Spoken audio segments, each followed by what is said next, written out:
And I think this is a valid question.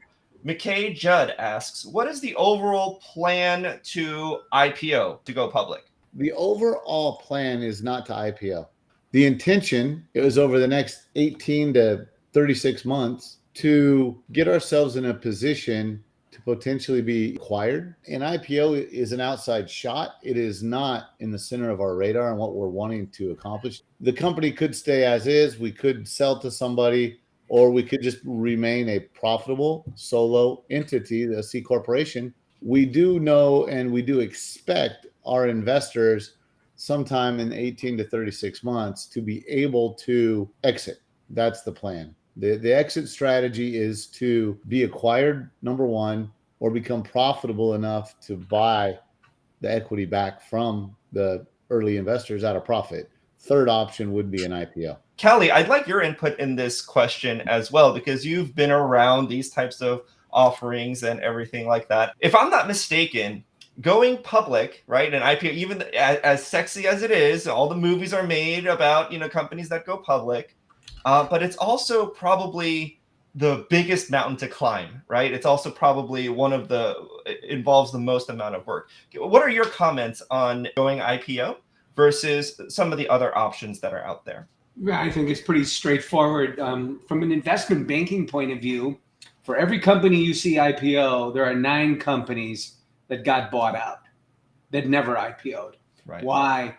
Because what ends up happening is the larger companies gobble them up before they're too expensive under an IPO. They never let the company like ours go to underwriting, which means you have an approachment from like a Morgan Stanley, which is the biggest underwriter out there, that would come to us and say, hey, we'll bring you public and we'll even pay for it, but we're going to ask for some shares. And of course we would do that.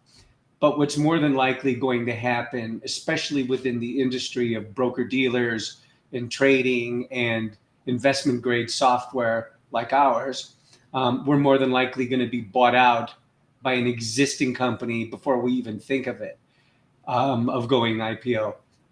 Actually, I feel that's to be good news.